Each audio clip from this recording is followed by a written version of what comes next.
Can you hear me, Bill Exley? Welcome. And we've got Tom Christie. Hey, Tom. Tom Are you in New York? Christie. Hey, Tom. How you guys doing? Thanks for joining us. Sure. Hi, Tom. Hey, So- Tom and Billy. There's Bill Exley there. You want to talk to us, Bill? Who's at the bottom here? Is this Bill a may be picture of on mute. Matt? Oh, I've the got two Navy. things.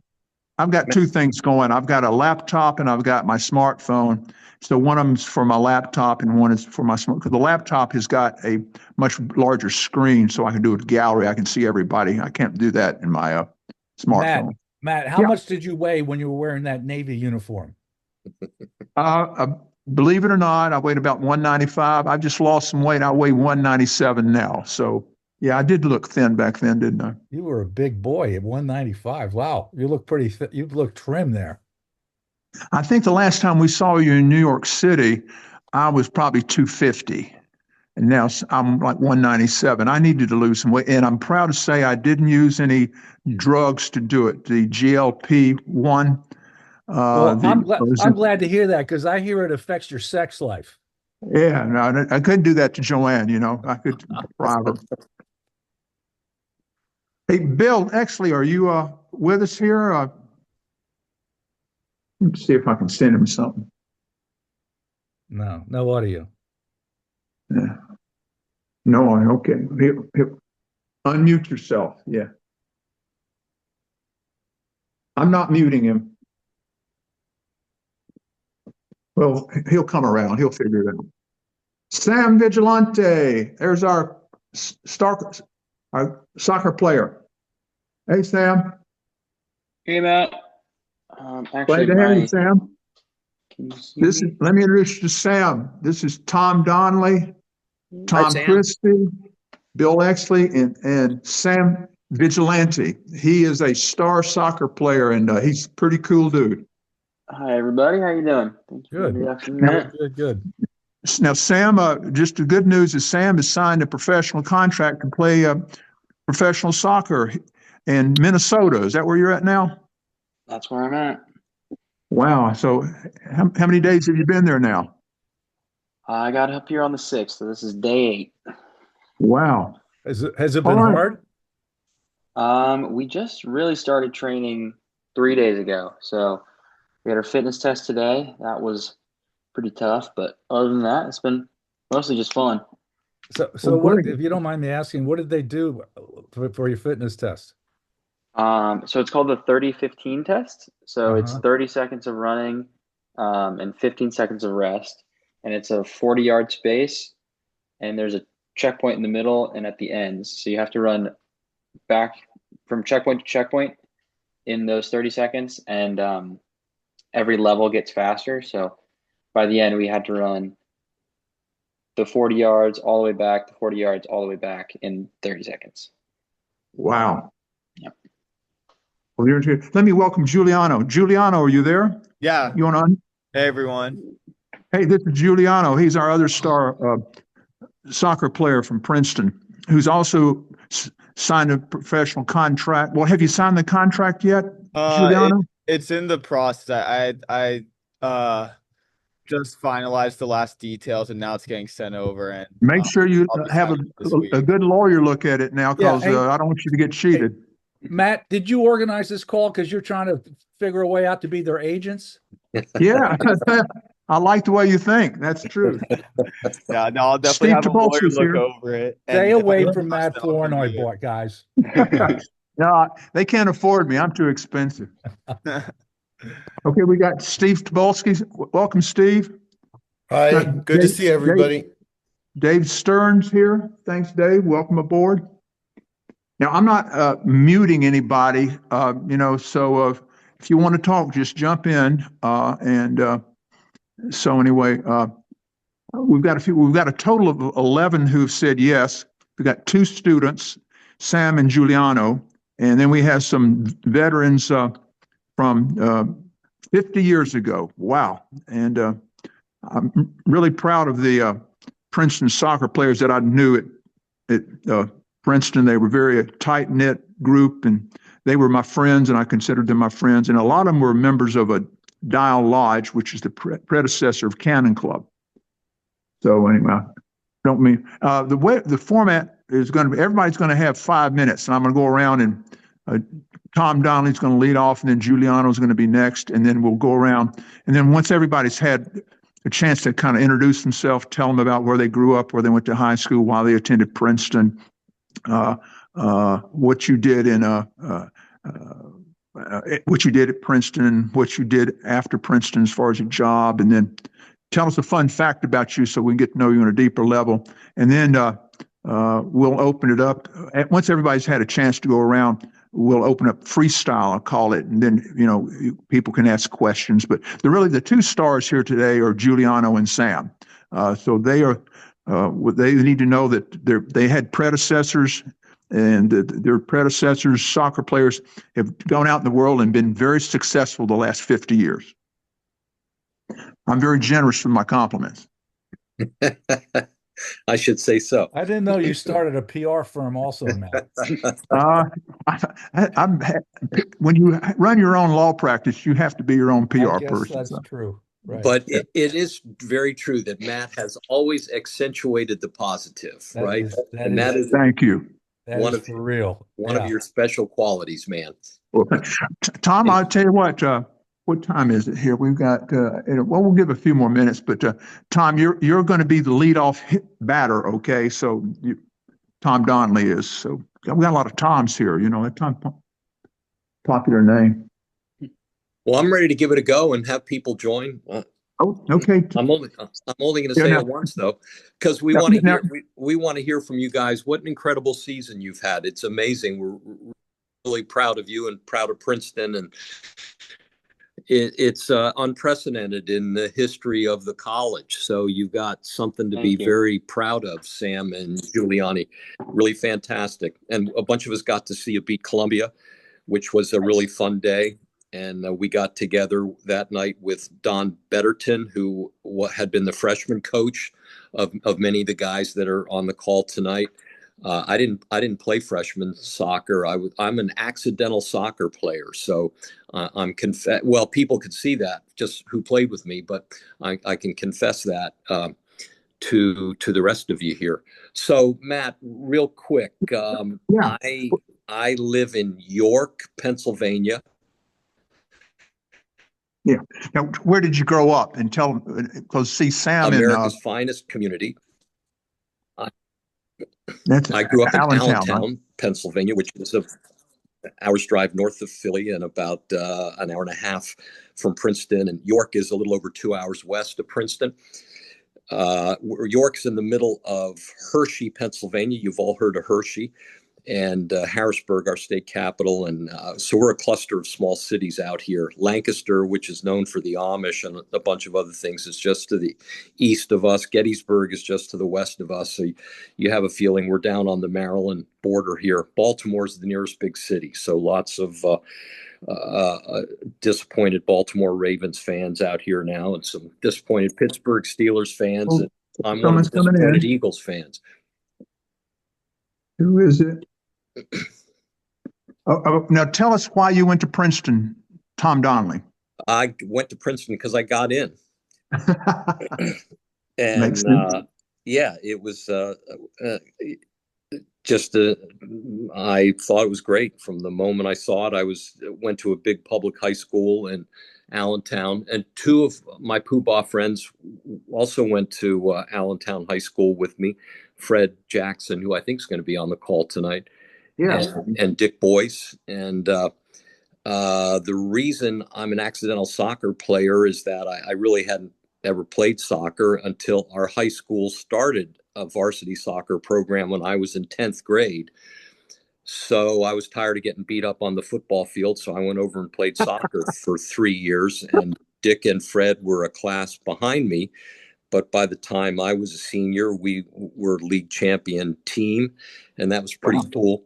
So, no, I wasn't recruited at soccer, and the soccer coach at the time was not a very assertive guy. He was kind of toward the end of his career. I was my first love was basketball at that time. So we had a big time basketball program at our high school. I played freshman basketball at Princeton, and I did not know that. yeah, got a lot of splinters sitting on the bench that year playing freshman basketball. So I said, all right, I want to play a varsity sport here and start. So I went out for soccer sophomore year and got connected with a bunch of the guys that 50 years later we're still friends. So just to finish, I'm married to a high school classmate of mine. We have 3 children. Our 2 girls, married guys from York, so they live right not far from us at all. We have 5 grandchildren, which is awesome. Our son lives in Atlanta. He went to Emory University and married a classmate of his there. So we're going to see Matt Flournoy when we make our Southern tour later next month. So we're excited about that.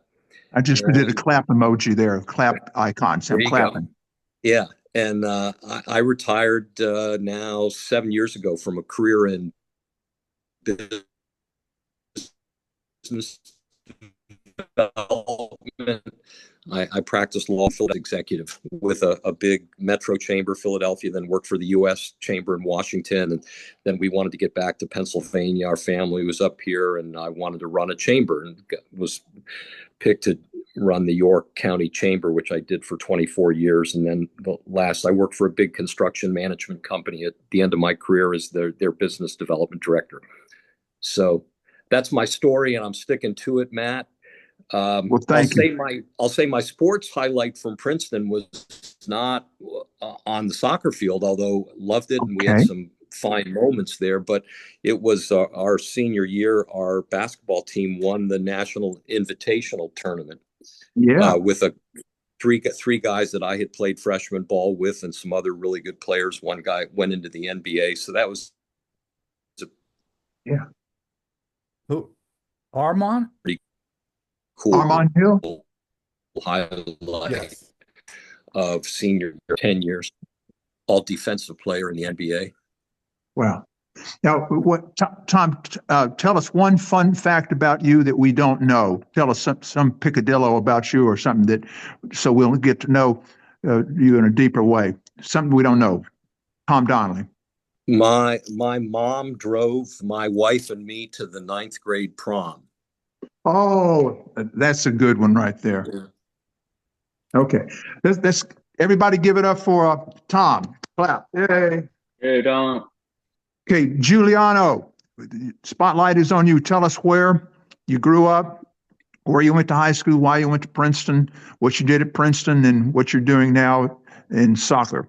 All right. Giuliano, you have the spotlight. Okay, thank you, Matt. Yeah, well, it's nice to meet everyone. Thank you, Matt, for setting this up. I think it's pretty cool to get to meet some Princeton Soccer alumni from a different time. But yeah, my name's Giuliano Whitchurch.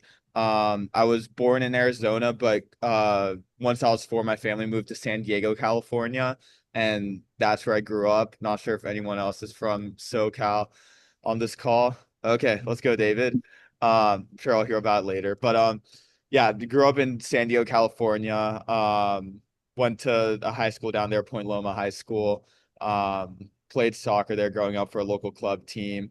Then committed to Princeton to play soccer there and go to school there. Why I went to Princeton, I was looking at a few different schools throughout the recruiting process to go play soccer at, but a priority for me was to go to a like academically challenging institution, and Princeton definitely checks that box off.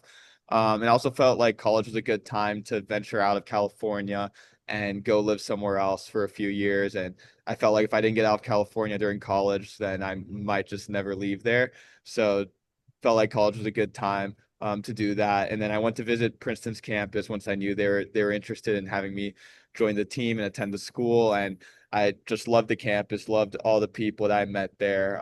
Seemed like there was a really tight-knit community, both on the team, on campus, and even with the alumni. And honestly, ever since I've been at Princeton, it's exceeded all those expectations. It's pretty cool that calls like this can happen with old alumni that went to the school. throughout my 4 years. Giuliano, let me make we're not old, we're vintage. Think of us as vintage, okay? Okay. Back to Yeah. you, Well, Giuliano. I see. I don't mean old as in age old, like just like old people that used to go to the school. Don't mean to make that a age comment, but Good finesse, Giuliano. yeah, but no, I've really enjoyed my time at Princeton. Like obviously the soccer team, we're all super close, especially in today's day and age where a lot of other soccer teams have all these transfers coming in from different schools, the teams getting completely unraveled every year. Our team was pretty consistent throughout my time here. Like obviously the seniors would graduate, new freshmen would come in, but I think with that, the soccer team has always been my closest friends on campus, and honestly are going to be some of my closest friends for life. I've got another question, a germane question. Why did you pick to join Cannon Club, the precursor? Dial Lodge was its precursor. Cannon Club. Yeah. So I guess we're conscious, both me and Sam are in Cannon, what they call Cannon Dial Elm now.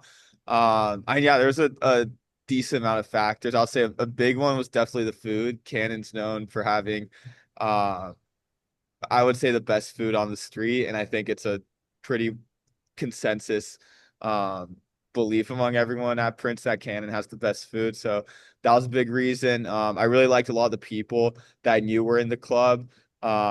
There was a couple of teammates, like older teammates that were in the club, and I liked them as people, liked what they had to say about the club.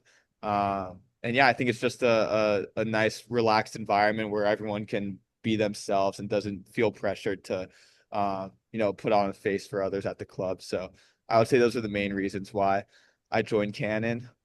And then in terms of what I'm doing after graduation, so right now I was just drafted by Los Angeles Football Club in MLS.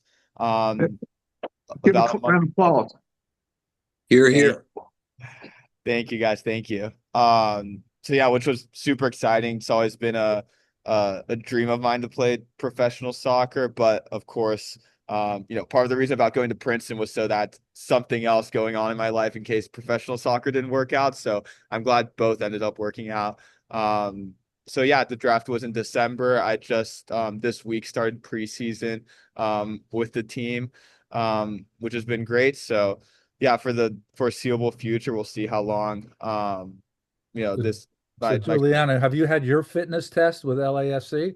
So they've actually been nice to us here, and they didn't have us do a fitness test the first few days. And then I know I see Sam shaking his head. I was confused too, honestly. I was expecting it to be like college where it's like first day we're running. But no, we've just been like playing a lot of games like within the team. So honestly, that's been fitness itself. And then today they had us do a smaller fitness test. It's called the Bronco test. Not sure if you guys know. I just like learned about it today, but I don't know what the exact lengths are, but it's pretty much you go from one end line. I think it's like maybe 40 yards out, then back to the end line, then maybe like 25 yards out, then back to the end line, then 10 yards out, and then back. And then that's one set, and you're supposed to do it 5 times. And the benchmark they gave us was under 5 minutes.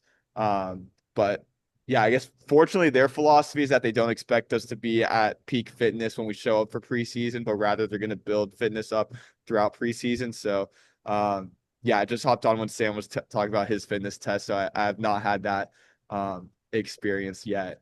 But I'm sure there'll be more running to come. So Giuliano, if you hadn't gotten drafted, do you know what you would have tried to do? Yeah, I think I definitely still would have wanted to give professional soccer a go, like at least for a year or so. I either would have trialed with teams here, or I'm also fortunate enough to have an Italian passport, so that would have made it easier to go overseas. Cool. That was actually going to be my fun fact, is that I'm half Italian, like speak Italian, have spent a lot of time there with my mom's side of the family that's Italian. But yeah, if the draft didn't work out, both to be able to pursue a professional playing career, but also for the experience to live abroad, I probably would have like gone to Italy and tried to get situated with the team there. Wow, great. Yeah. I apologize Great. for the birds in the background. I'm outside right now. That's fine. Now, did it come out? You were drafted in the first round. How many rounds are there? Football, it's like 6. Tell us about that, because I know very little about, but you've educated me about the professional draft, college soccer draft here in the United States. How many rounds? Yeah, so the draft it's changed over time depending on how many teams there are in the league. But right now there's 30 teams in the league, in 3 rounds. So 90 picks overall. And you were the first round pick, right? Were you 24th in the draft? Yeah, that's correct. 24th.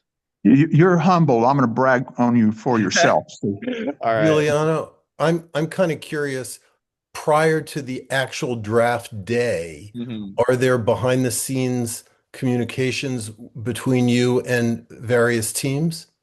Is Yeah, that something that's permissible? yeah. So, like in the week leading up to the draft was a time that like teams would reach out and I would speak with them. They hosted similar to like the NBA and NFL draft. They hosted a combine for a group of college prospects. I think the NFL combine, like a ton of people get invited. The MLS one, it's a little bit smaller group. I think it was like 45 players. So it was a 5-day event a couple of weeks before the draft in Phoenix, and all the teams sent a couple of like scouts, general managers, coaches there to watch. And then there was where a lot of the talks happened, just interviews with teams, them seeing us play. And then in the week or so leading up to the draft too, some other teams reaching out. But yeah, definitely some things going on behind the scenes. Now, have you met? I was bragging on you to my lawyer friends at lunch today, and one of them knows a lot more. So he said, "Do you know who's a part owner of the LA team is Beckham, the famous guy? Is that David true? Have you met Beckham?" Yeah, I've not met him. Yeah, the team I think they have a majority owner, but then they have a lot of different celebrities, former athletes that are minority owners. I wasn't aware that Beckham was. I know Beckham's an owner of the Miami team. He might have some equity in LAFC as well, but yeah, Is I Shaq know in the LAFC organization? Shaq, maybe. I know Magic Johnson Oh, is. it's Magic Johnson, Yeah, probably. Yeah, right. Magic. Yeah, I think it's a group of like Yeah, LA related celebrities. Magic's the main one I know. yeah. Uh, I imagine a few actors as well. And Well, when does the season start, and how much conflict will you have prior to graduation?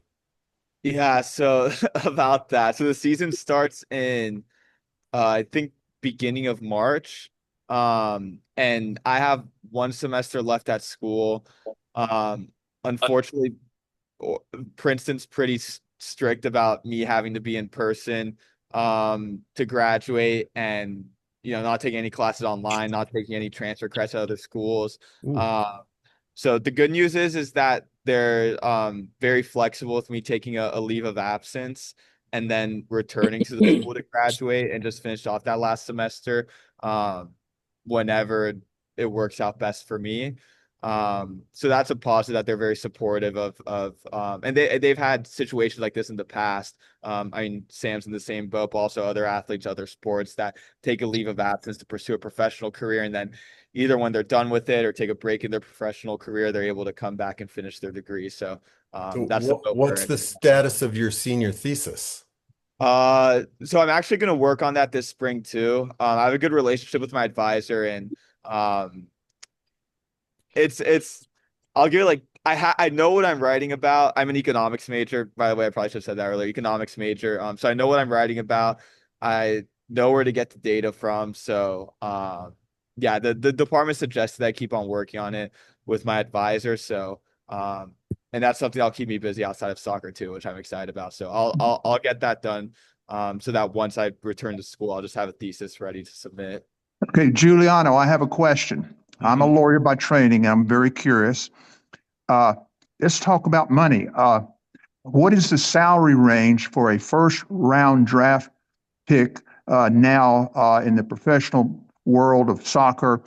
You don't have to tell us what, but what's your range? Are you going to be rich? Like, are you going to be a millionaire, or you were talking about what, 500,000, Yeah. 75? What? You got to sign a paper before you answer that question, Giuliano. Yeah, I'm with that. What's the so, range, salary but- range?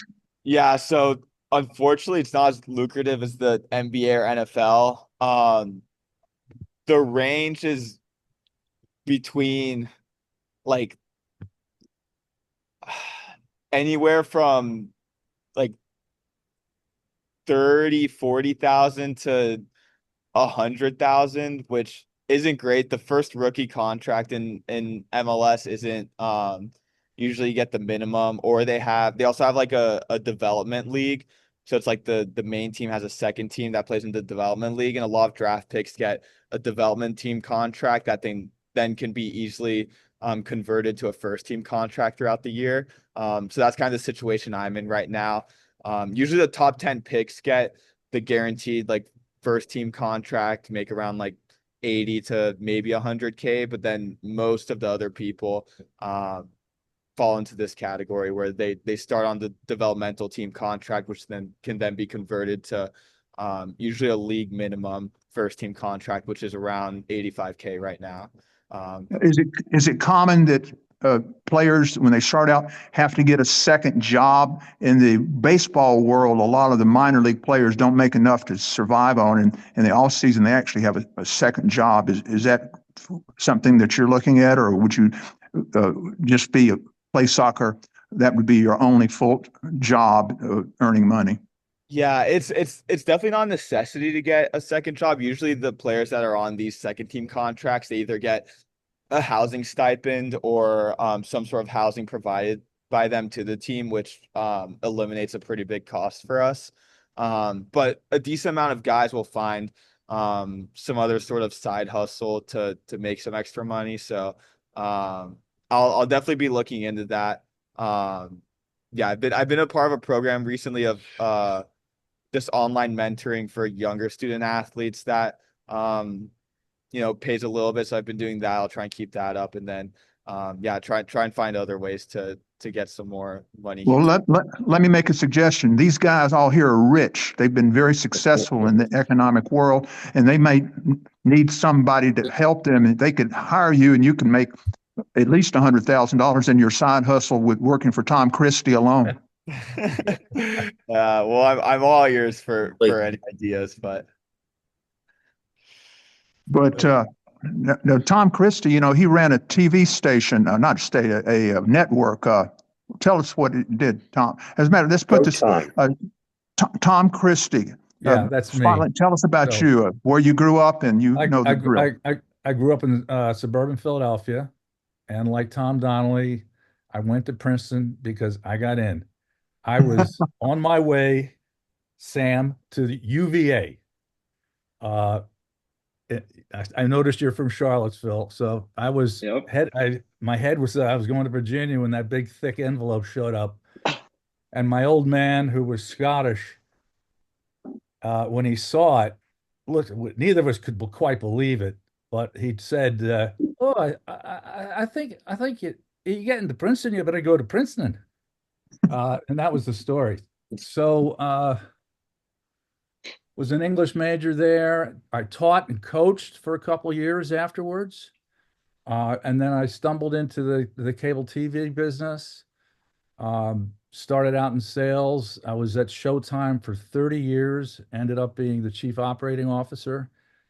We had a good run with some shows you may remember, Shameless and Homeland and Billions and The Affair, whole lot. But it was a nice career. It's over now. The streamers have destroyed the old cable business. I mean, we destroyed ourselves, and anybody who's a business major, you ever want to talk about it, I'd be happy to talk about it, but I don't want to bend everybody's ear today about it. I would say that the highlight of my Princeton career, I share that. It may not have been, it's probably not a highlight for Steve Tobolski, but athletically, we had a great moment. at Columbia University. And I think, Steve, you still remember that, right? Steve and I don't know how we should color the relationship we had with our head coach at the time. But I think we played Columbia at Columbia. We were both sitting on the bench. At least I was. I don't remember if you were, Steve, but I was inserted as a forward. I had played center back for most of my life at Princeton. And we happened to get a little breakaway. I got the ball, carried it for a good 20 yards. And Steve, who's got some jets, I don't know if you still have him, Steve, but Steve was really fast. And I laid a pretty nice ball in front of him. He put it away for a goal at Columbia. And it was really a great moment, I think. At least I like to share that. I'll comment on that when my turn comes around. Thanks, Tom. All right, Steve. That's Next game back on the bench, by the way. But that was a nice moment. Thinking about why did you join Dial Lodge? kind of the same thing that Giuliano said. I mean, a lot of the guys I was friends with on the soccer team were a year ahead of me, and a lot of them were in Dial Lodge. And I was not the whole bicker process didn't sit well with me. I never wanted to be a part of that process. And you didn't have to bicker to get into Dial. And most of my friends from the soccer team were there, and it just had a great reputation at the time as being a fun place to party. So that's why I joined Dial. And one reason why Bill Exley was our social chairman. Are you waking up, Bill? You hear yourself? X. He got our bands. He did a really good job. Can you hear me now? Yes. Yeah. Hallelujah. Yeah. Yes, I Listen, was. the other little fun no fact, you guys probably, I don't know that many people know this, but I had a moment. Now I'm going to invoke Bill Exley. Okay. I guess it was maybe your junior or senior year. Bill ran the weenie business on campus, which was, the hot dog business, remember? And Oh, I remember. Trust me. and the best night to be the weenie man, you take a hot dog cart. Do they still have them? I think so. We had a guy would go around at night with a hot dog cart, literally, and mustard and ketchup and sell weenies. But the best night to do it, of course, was Friday and Saturday night outside of something called the pub across from the library, the big library. There's like a 19th century kind of Victorian building there. I shouldn't say Victorian, Edwardian or something, red brick building. That was a pub. And the drinking age in New Jersey was 18. And a lot of guys would go in there and, drink lightly on a Friday and Saturday night. Anyway, I worked for Bill one year in the wintertime, pushing the weenie cart on Saturday nights. One night I go out, and I was out there for 4 hours, probably from about 9 to 1. You wait until the pub empties out and everybody comes out, and to hopefully sell a lot of weenies. Well, at the end of the night, I take the weenie truck back to the office that Bill had, and he said, "How'd you do?" And I said, "I don't have any money." And he said, "Well, what do you mean? You didn't sell anything?" I said, "I didn't sell anything." He said, "What happened?" What happened was the offensive lineman from the football team came stumbling out of the pub, reached into the hot water that was boiling these hot dogs, and stole all of my hot dogs and racks of bread. And that was the end of my weenie career. Bill fired me after that. You were robbed. That's called robbery. I was right. I was basically robbed. You were robbed. That's what it's called in the law. Takes You a were lawyer. robbed. Do you really expect us to believe that? Yeah, it's a good story. Anyway, It is a good story. I just want to end by saying I came down. I went down. I'm in the city. I still live in the city. I went down. I saw you guys play the Cornell game at the end of the season and the Duke game, and I personally feel like Princeton got robbed in that Duke game. I was with a couple of friends from the team back in our day, and we were bullshit with that referee. I mean, I just thought it was. I would have loved been a fly on the wall in that locker room afterwards to see how you guys were doing, because you controlled 70% of that game, and it was really a pity the way it went down. That was a tough one, but it was Well, a I fun tell you game. what, It was fun having everyone there. let's give it up for Tom, and we're going to go to Sam now. All right. Okay, Sam, you've got it. Tell us about yourself, where you grew up, where you went to high school, why you went to Princeton, and your journey. It's a short one thus far. It's only 20 years, so. Yeah, so as Tom mentioned, I grew up in Charlottesville, Virginia, where UVA is at. My whole family moved there when I was 4 because my dad coaches track. So he was at UVA coming from Texas. So my whole life I'd been around college athletics. I always knew that I wanted to play something in college, but never really knew what I was going to be good at. Gave football a shot, and then when I got big enough, my mom said I had to stop playing that. Gave basketball a shot, but was never really tall enough. So then soccer kind of just fell into my lap, and just running with it from then on. And then why Princeton? One, because I got in.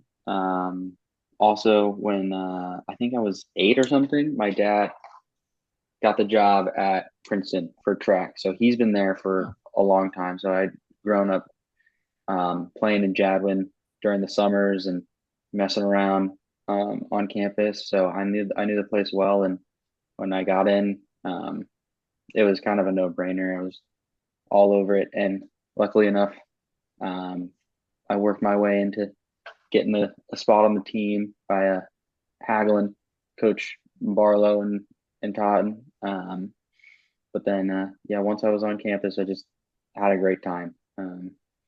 It's a really awesome place.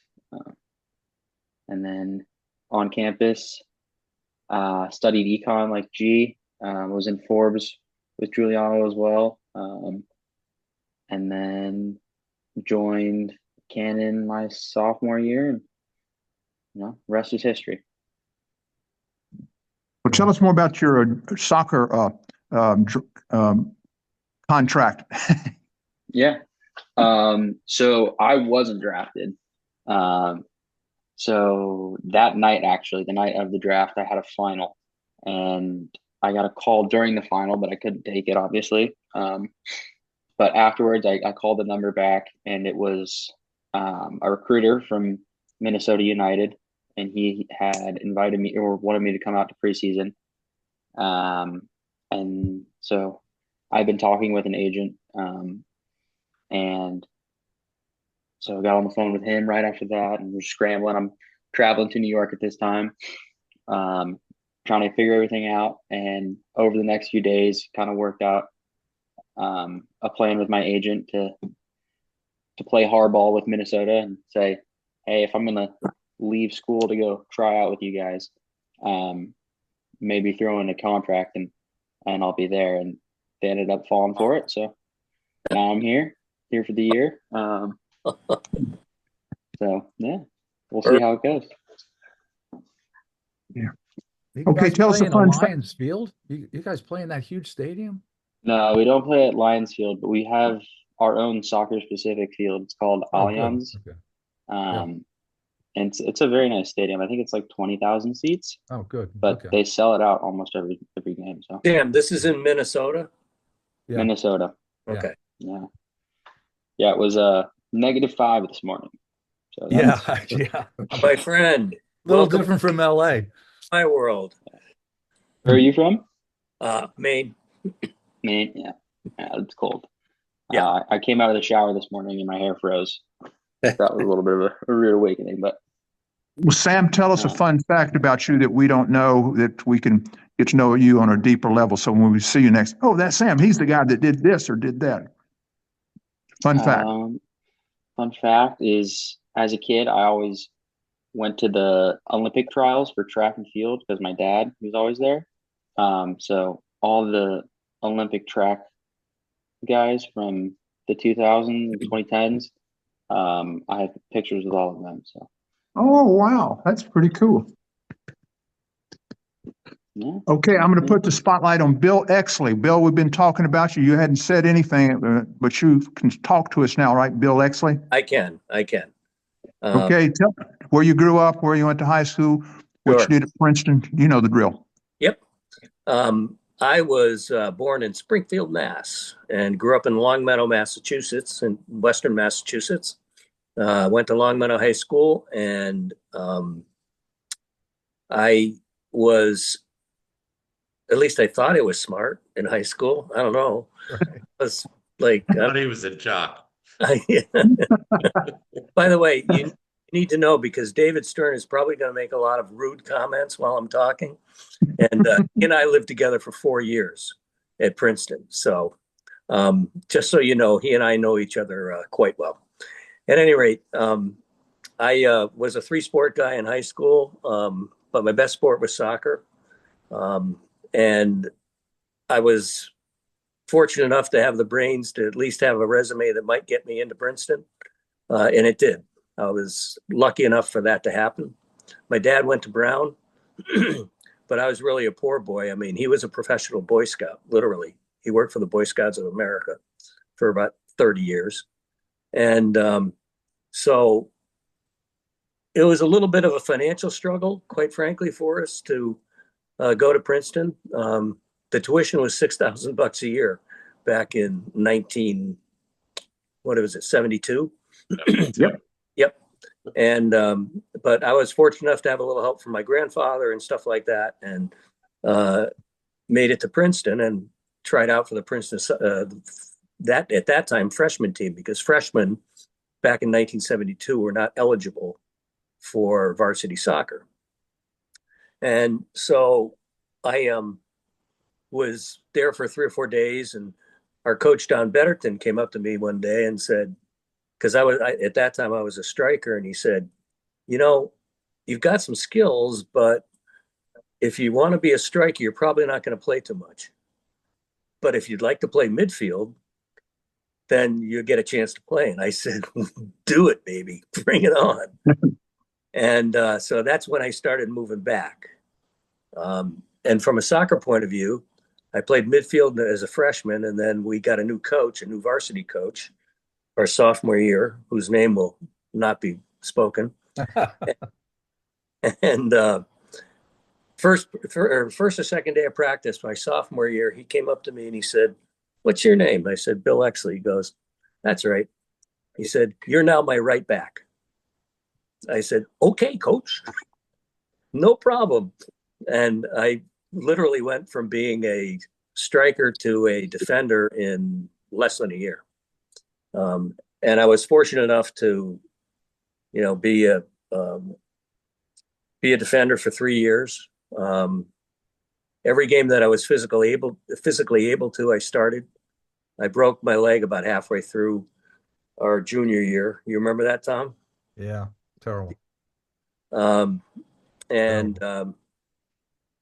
It was a very gratifying 3 years, especially our senior year when we beat Brown, when they were number 1 in the country, which was kind of a cool thing. And we were having a terrible year, but that was cool. I was a politics major.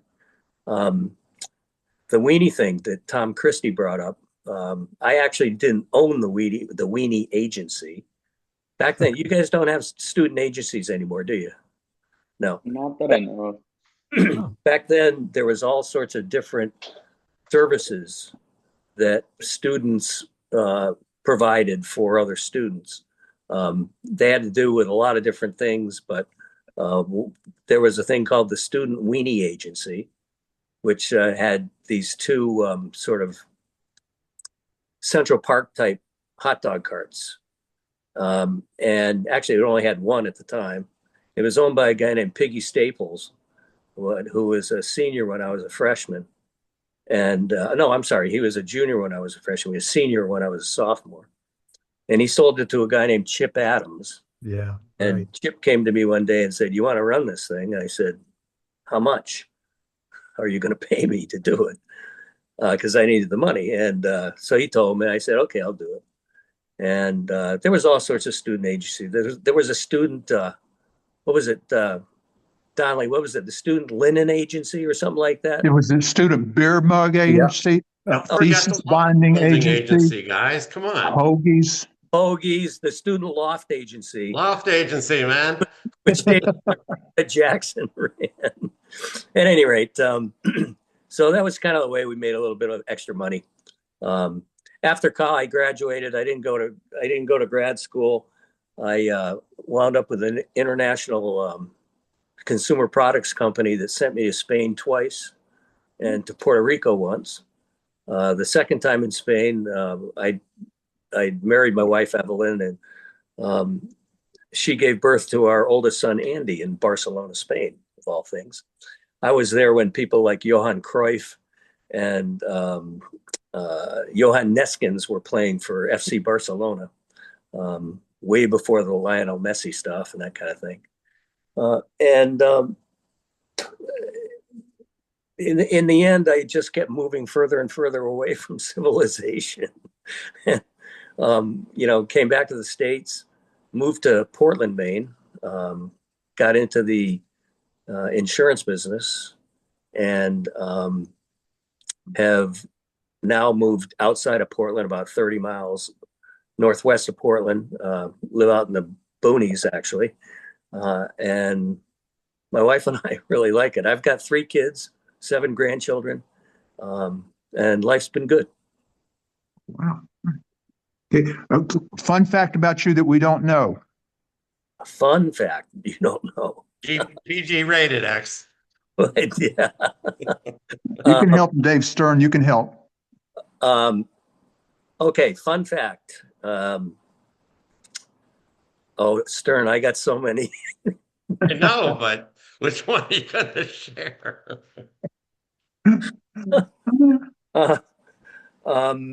Yeah. Oh gosh. Come on, you can do it. Go Boy Scout. What about Boy Scouts? I am an Eagle Scout. Oh, okay. That's something to be. You can do a humble brag.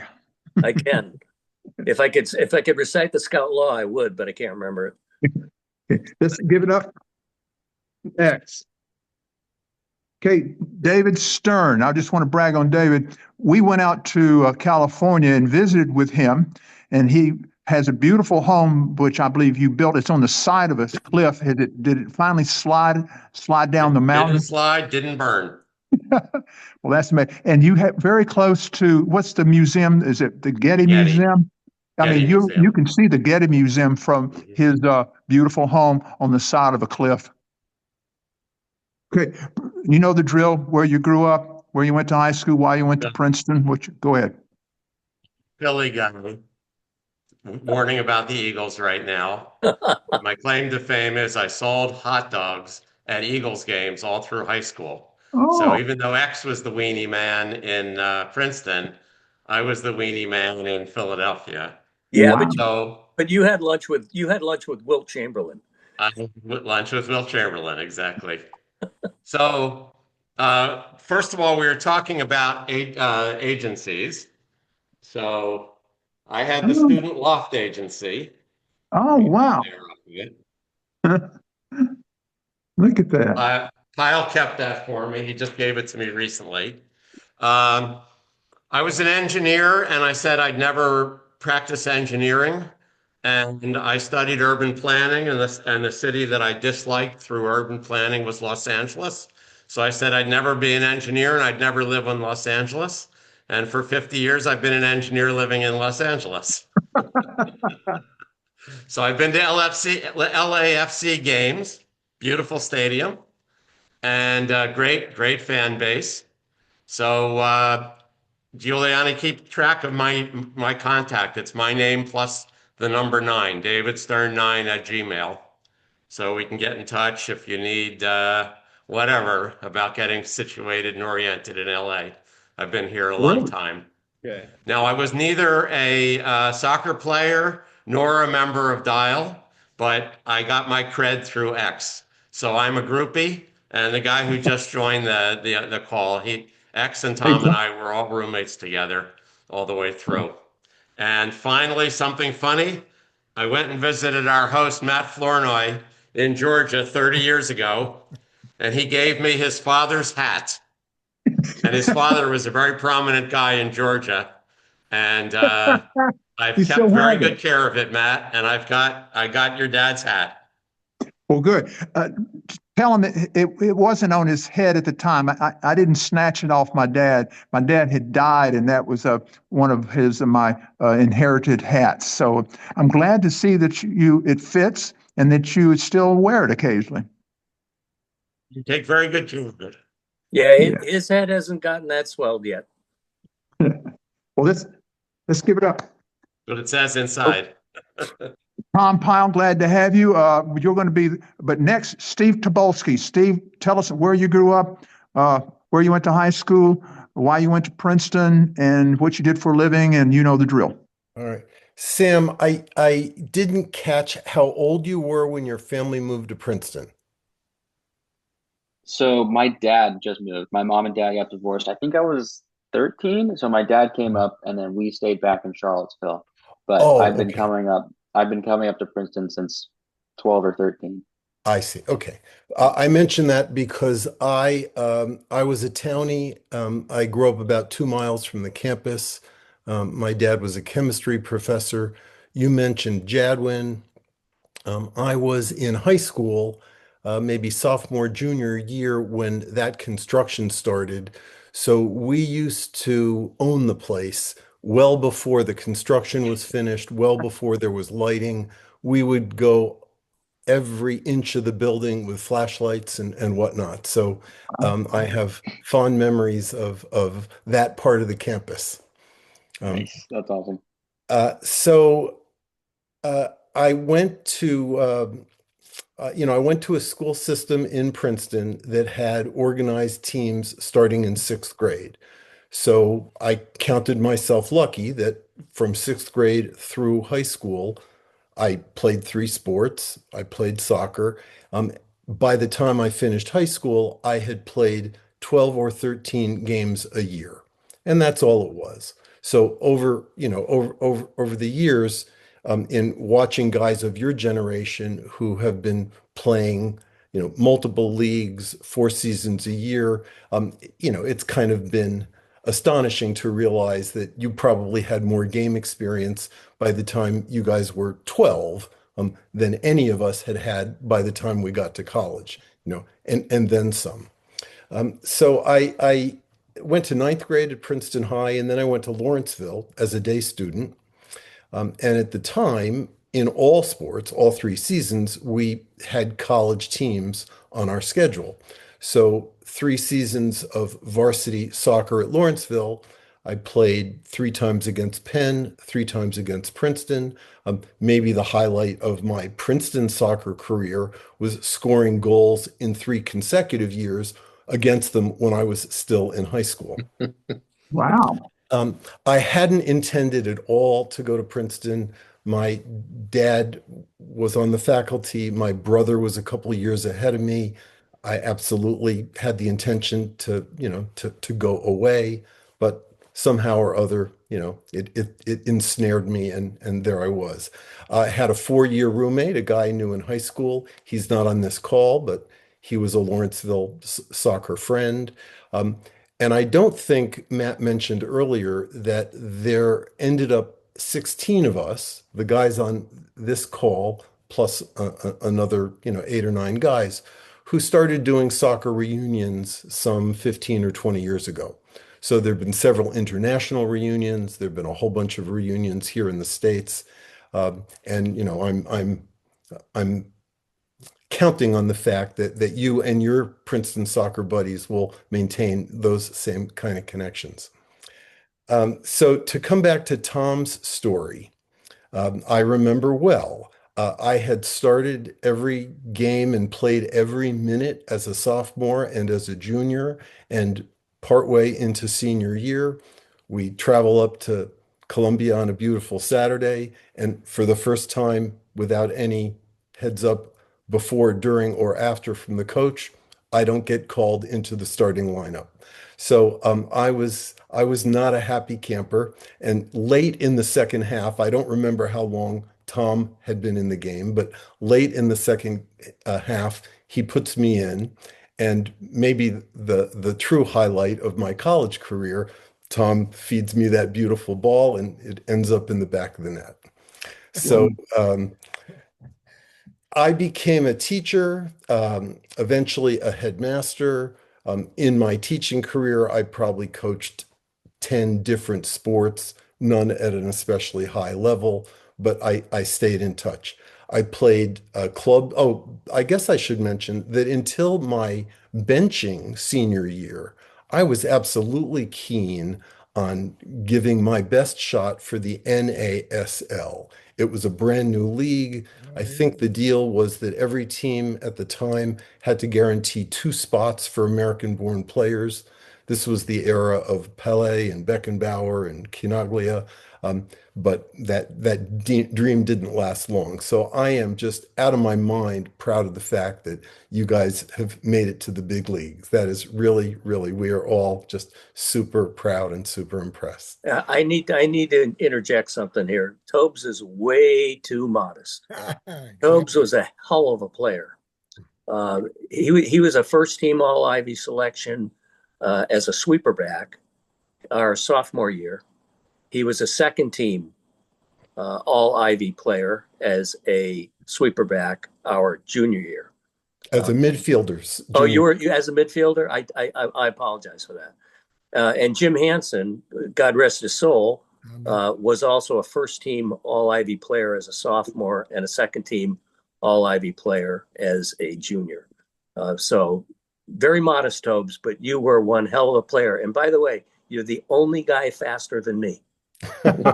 Well, that was never determined and will remain a dead heat. A dead heat. Okay, my friend.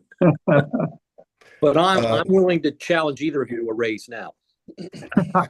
Oh, so I won't take that bet. So well, actually, this is what I'll say. So I hope nobody else on the call minds my saying, but it was pretty clear when at the end of practice, he'd have us do a 120-yard sprint that Exley, Hansen, and I were, at the finish together. The real interesting point there is that only one of us was an habitual smoker, and it wasn't me, and it wasn't Hansen. It wasn't him. That's true.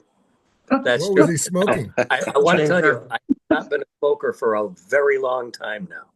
Very long time.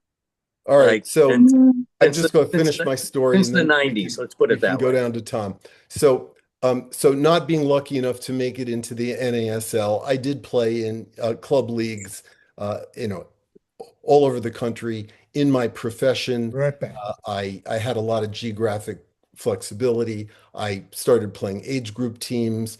My 30-plus team, something happened. My 30-plus team won the state tournament in Massachusetts. Then I was out in Southern California, played on a 35-plus team out there. So it was a great thing. And then due to injury, stopped playing in about my mid-40s. So the one thing that no one here on this call would know about me, the little known fact that and I now live in Asheville, Virginia. In my and my grandson, who's 18, just played 4 years as goalie of his high school team. They're not Division I worthy, but they're pretty impressive. They would have taken our varsity team kind of no problem. So I can humble brag that in my late 60s, I successfully taught him how to do a bicycle kick. Wow, that's great. We're sharing. Tom, Donley, did you put up the Princetonian Booters exceed goals in building gear? There's Steve there with the beard there in the foreground. Yes, nice Tobes. Well, thanks, Tom. And once we've got some photographs that we're going to share, and that should stimulate some memories and conversations. Well, Steve, you really, I didn't know you that well, but you are a wonderful human being. I've just gotten to know you better just tonight. And so let's give it up for Steve Tobolski. Here, here. Now we have a later rival, Tom Pyle. We see Tom at reunions almost every year, and I've gotten to know him really better as an alum than when we were there undergraduate. And Tom, what we'd like you to do is assume we knew nothing about you, where you grew up, where you went to high school, why you went to Princeton, what you did at Princeton, what you did afterwards as a profession, and then fun fact about you, Tom Pyle.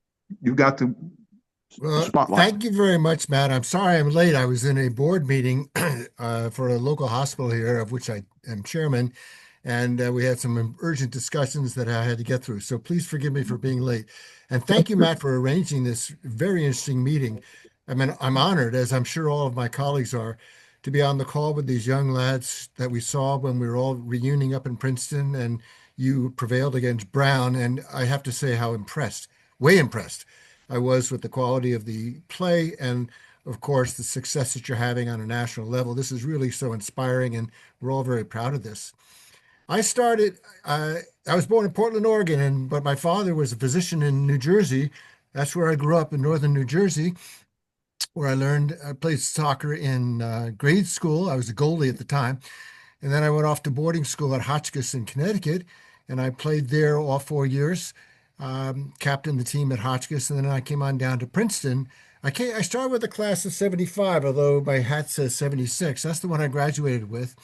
Tom Donley and I started in the same class together, and we're on the freshman team coached by Don Betterton. I was privileged to be a co-captain of that team, I think with Peter Lincoln.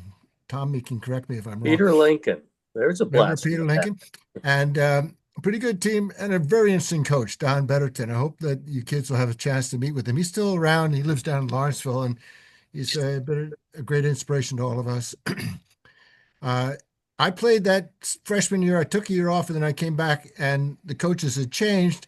My skill had not advanced necessarily, so I was an eager bench rider for most of the second year. I was a midfielder at the time and loved the game, but I didn't play too much. And so I was relegated to a lower league. That league was student politics that I entered after leaving the team. And I went on to do student government work, chaired the student government, the USG, as you may remember it.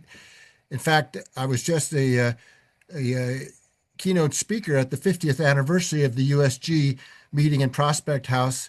And I regaled the assembled crowd there of political poobahs from all the years with the travails of being a student government president in the very first year of the USG. Happens to be a year when, after getting elected, I got immediately recalled. And Steve Tobolsky on this call will remember that episode well. It was a really kind of a stupid and nasty episode that occurred. A lot of vindictiveness coming my way. But anyway, I got reelected and carried out the year, and on I went. I majored in history, but by the time I finished at Princeton, and I should say I went to Princeton because I thought I had been a skier at Hotchkiss before, and I thought my skiing skills are not going to get me into Dartmouth or Middlebury, and I figured my father went to Princeton. He was in the class of 41, and as it happened, I always appreciated being a part of Princeton. He was very proud of that. And unbeknownst to me, as I applied to Princeton and considered being admitted, he, a private physician in private practice in northern New Jersey, also applied to Princeton again and was accepted for a position in the health services. He ultimately became the director of athletic medicine and the director of the health services overall, Dr. Lou Pyle, class of 41. My elder colleagues on this call will remember him. They all encountered him in various ways. If you were an athlete, oh, Dr. Pyle, help me fix my knee. Or if you were a young lady partaking of the Setch Clinic, oh, is that your father? So it was very interesting and very pleasant to be actually with my father again in that setting of Princeton. I love that. Wonderful man. I love that life so much that I'm now living in Princeton. After I left Princeton, in school, I had not really clearly determined what I wanted to do, which is to say I had no job in April. And I signed on with Princeton in Asia, which took me out to Singapore, as it happened. And in Singapore, I met my wife.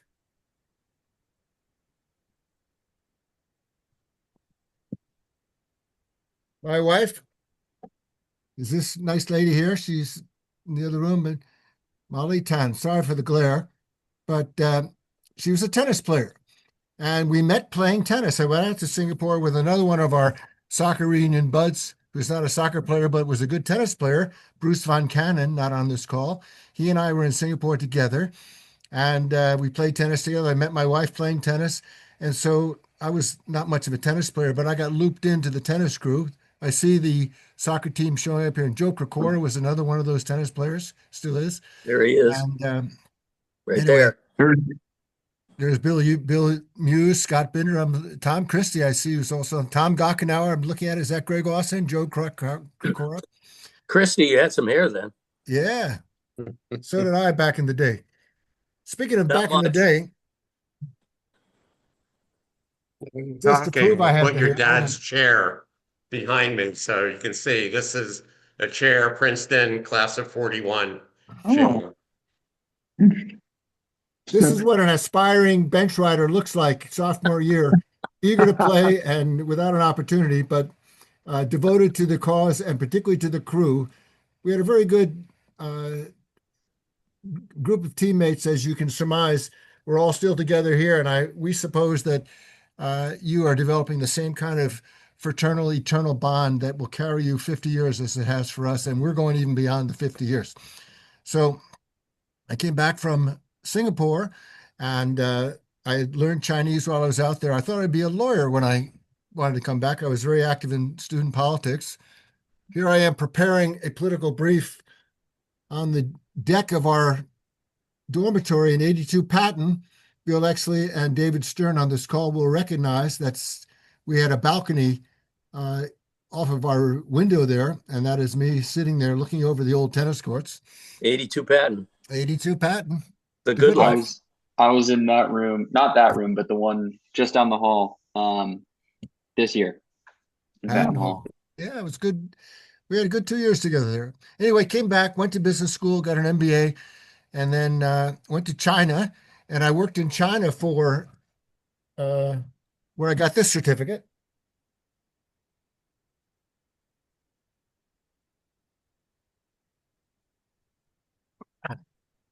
From the People's Republic of China. I was over there doing work on setting up a business school, and I was a case writer. And for that exercise, I got myself an officially stamped Chinese certificate to commemorate our work at the National Center for Industrial Science and Technology Management Development at Dalian.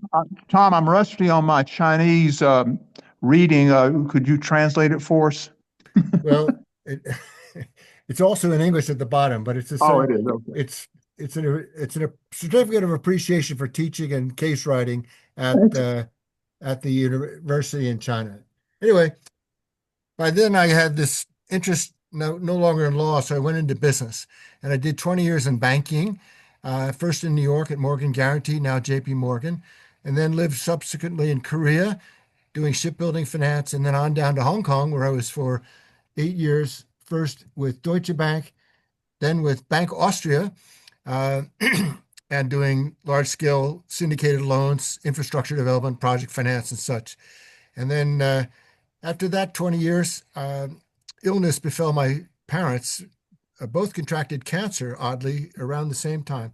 And so deciding that I was 40 years old at the time, out in Asia, and I figured I have many prospects for jobs, but only one family. So I came back to be in Princeton, and my father recovered. My mother was happy to see us, and after 6 months she passed, but she was able to see my children, and we were here and so on.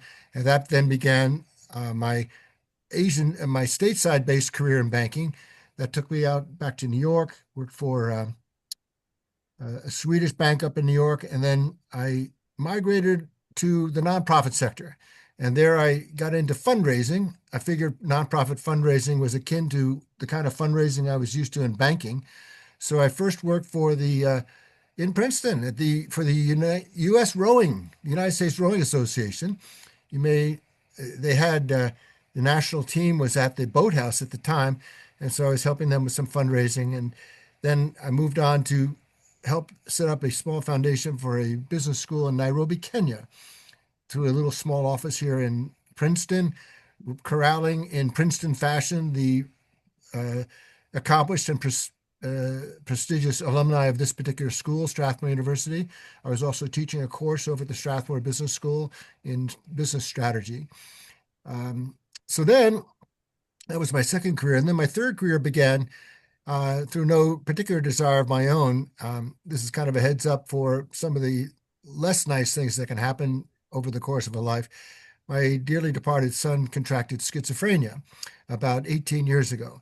And that is if you don't know, an all-encompassing undertaking, which took me out of my work. I stopped working. I got him on his supports and became a pretty authoritative in that particular field. Even went back to school and got a second master's degree, this time in psychiatric rehabilitation. And I entered the mental health field. And with that, I was administering a mental health community agency with 11 offices around the state of New Jersey, and carried that on for about 3 years until my retirement. I'm now retired. I live at home here with my wife. My surviving daughter is up in New York working for L'Oreal, the hair care company. She has born to us 2 beautiful granddaughters. Her husband, Dan, is a lawyer out of Boston, and they're doing fine. So I'm happy to report. I am in retirement, still very much in mental health. In fact, I was involved today in this board meeting with the Trenton Psychiatric Hospital, of which I'm now the chairman, and trying to advance the prospects for reviving its auxiliary to generate more volunteer effort and service opportunities for volunteers and family members who have loved ones at the hospital. I'm also involved in historic preservation now in Princeton, where I live. I'm on the board of the Princeton Battlefield Society, and we are getting ourselves ready for the 250th anniversary of the Battle of Princeton, January 3rd, 1777.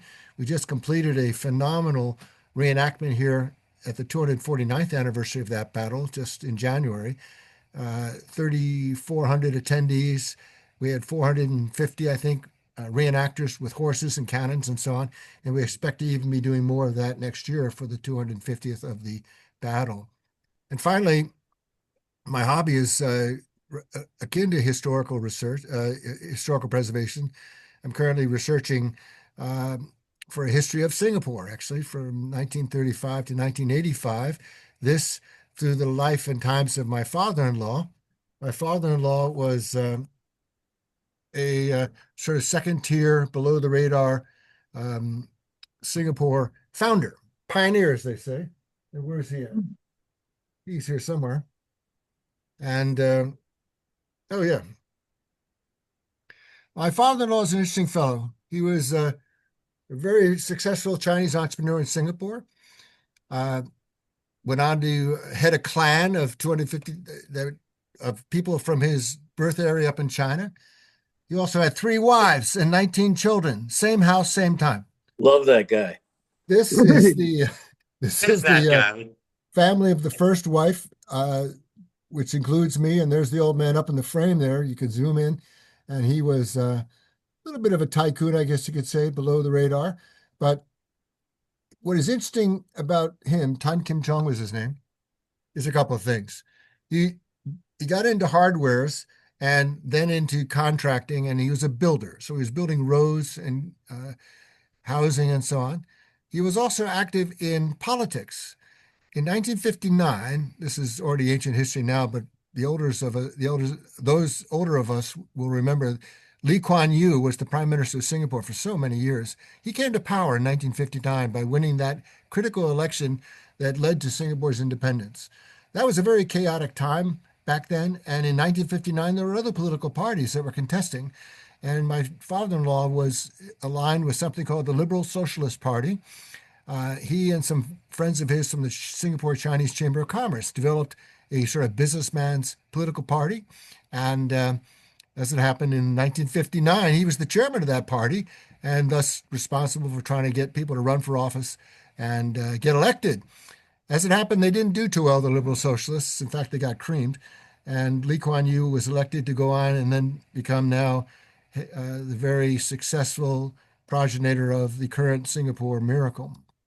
So I'm researching that. In fact, today I was at a very interesting talk here locally about the use of, and I could ask you younger guys about this, using AI to in historical documents applications. How do you use AI to generate themes and understanding of historical documents like manuscripts and photographs and all the rest, which is actually very germane to what I'm doing with this research project, which I hope will turn into a book. So that's my story, a little bit long-winded, as per usual. My colleagues would probably agree. But you have a lot to say. You've lived an interesting life, and it's not over yet. It's not over yet. Still standing, not dead yet. And I just want to say again, however, that when we were back in October, I guess it was, man, and we came to the field to watch you guys play at Brown, I can't tell you how impressed I was to see the level of play, the sophistication, the precision, the ball handling, the one-touch football. It was really very impressive. And the physical strength and speed of the athletes today. We thought we were fast, but I have to confess, it was more than one game that I played with a slight hangover, and yet managed to succeed. But it's a very different sport now, and I really salute what you're up to and wish you all the best. Hope that we can be helpful. Hope we are amusing to you in our recollections, and just let you know how inspired we are, both to think back to the time when we were on the field, enjoying ourselves, and to your achievements now, in which we also take great pride. So congratulations to all of you. Hey, Matt. Yes, give it up to Tom. Yeah, yeah, what? Yeah, would you allow me to Sure. Inject here the absolutely unknown fact about Tom Pyle? Please do. Actually, and David Stern. Okay, good. Because we had in our room a fish tank. And in that fish tank was a piranha. Huh. And we used to have regular visitors that would come by probably about once a week or once every 2 weeks, depending on how hungry the piranha was. And we would drop some small goldfish. 10 cents a piece in the local pet store. Exactly. Right. Into feast day at the tank. That's and right. We probably had 10 or 15 people in that room watching the piranha stalking that goldfish. And it was the funniest freaking thing except for the goldfish. It wasn't funny for the goldfish. Well, it was also made a lot. It was also made a lot more interesting by some of the substances that were probably being passed around the room at the time, which are now legal. However, it was a pretty funny thing. It was. I had 2 fish tanks, as Bill is mentioning here. I had a beautiful community fish tank with all these exquisite specimens. I collected tropical fish as a boy, and I brought it with me to Princeton. But I did have a small 10-gallon tank for a piranha. And piranha food. By a couple of these goldfish. I did not know that. And piranha definitely have teeth, and they move pretty quickly, but they don't necessarily eat the whole fish. Oh, no, they just go, whoop, and then they might get a third of the fish, and then the fish would swim right out. So I hadn't thought about that in a while, but it was exotic. Well, y'all stay tuned because we're going to open it up to like freestyle, but I have some photographs that I'd like to share. One of Jim Hansen that may stimulate some good memories, you guys. Okay, ready? I got to cut out, but thank you for including me. I enjoyed it. And I'm going to go to Jim Hansen right now and honor him. There we go. Y'all want to talk about Jim Hansen. He lived in Atlanta, Georgia. His father was the head of Georgia Tech. So I got to know him driving him back and forth. But go ahead, talk about Jim. Jim Hansen. Well, he's very good stuff. Yeah. Bill and Tobes could probably tell more since they were playing with him longer, but Jim was an incredible athlete, I would say, and a dedicated and diehard competitor. There's no doubt about that. Yep, absolutely. And he was one of the toughest guys on a soccer field, I think, that I've ever run into. He'd run through a brick wall, and he was maybe not the most skilled player in the world, but he certainly was the toughest to guard. I can tell you that because I had to do it in practice all the time. And he was quite the guy. later in life, I got to know him a lot better than I did, just right after we got out of college. He'd been in New York, and then that long stretch of time in Houston. And then when he invited us all down to Santa Rosa Beach, and we spent 3 or 4 days down there, all the Poobahs. Redneck Riviera. Yeah, Redneck Riviera. I still have the cups. I still have. The point you're making is Jim got brain cancer a couple years ago and just passed away last March. And we had a group get together when we were up when you beat Columbia and scattered his ashes down at the old soccer field there. And he was a confirmed bachelor till he was 65, and then married a lovely younger widow with children, and adopted them and took really good care of them. So this was Missy's first time on campus when we were getting together, largely because of your soccer game. That's what was the trigger to get us there. So we had a very positive weekend. And Matt, I'm starting to get the yellow card here, and I know these young guys have places to go. Maybe they have a few parting comments for the good of the order. Okay. Sam and Giuliano, not Rudy Giuliani, it's Giuliano. But I do want to say this. Dave Stern has really genuinely wants to connect with you, Giuliano, since you're going to be in LA. He does know LA, and I can recommend you need to. Are you still in that same beautiful house that's on the side of the mountain, Dave Stern? I think Dave just left. Oh, he left. Okay. He's living in Santa Monica now in an apartment. But Matt, he, as far as I know, he does not live in that house. Okay. He lives in Santa Monica. Okay. But still connect with him. He reached out to you. But absolutely. I'm going to turn it over to Giuliano and Sam. Giuliano, talk to us. Yeah, well, no, I'll definitely reach out to David. It was nice of him to offer up his contact information. And now that I'm in LA, I'm gonna need someone to show me around a bit. So I'll definitely be reaching out to him. Do that. Yeah, but no, thank you all for sharing all your stories. It was super interesting to hear all your guys' paths after Princeton, even about your memories from the soccer team back then. I could definitely say times have changed in terms of I think like Sam had a fish tank in his room, but there wasn't a piranha in there at all. They said to talk about that, but sorry, pal. We had no what do you call it? The weenie man. We actually do have some student agencies. They do like laundry and moving out services, but nothing fun like a hot dog stand. We should say that our roommate David Stern is an engineer, and he developed the student loft agency.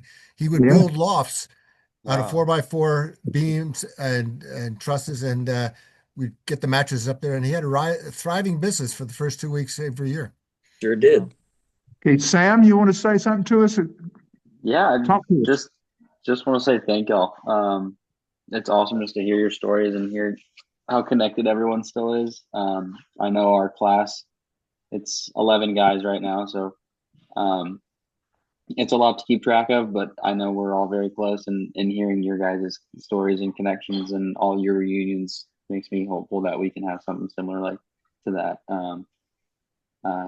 Thank you guys. Are you all here for reunions yourselves? You hanging here for reunions for graduation? Depends. Just depends on what the season ends up like.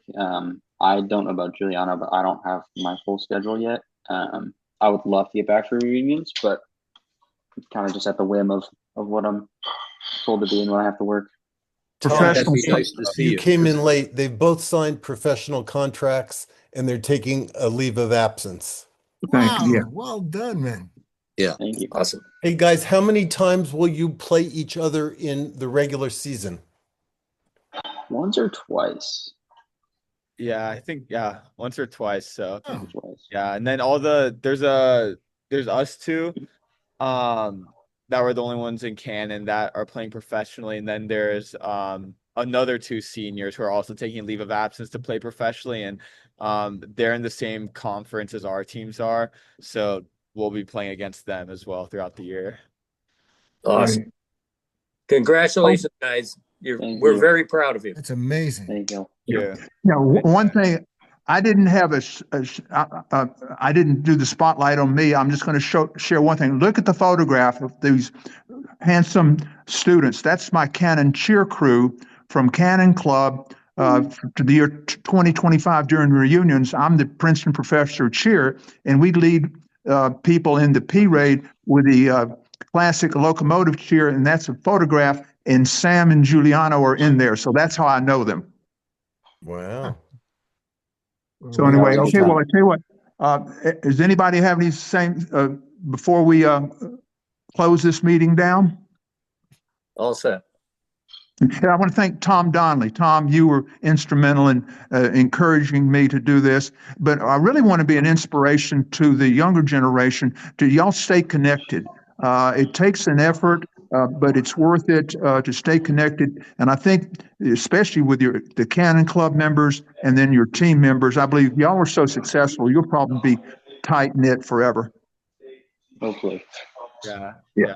We hope to do something similar like this when our time comes. No, it's awesome to see how connected you guys still are. And yeah, When you guys make your first alumni trip to London for Premier Soccer, call us along. We'll go with you.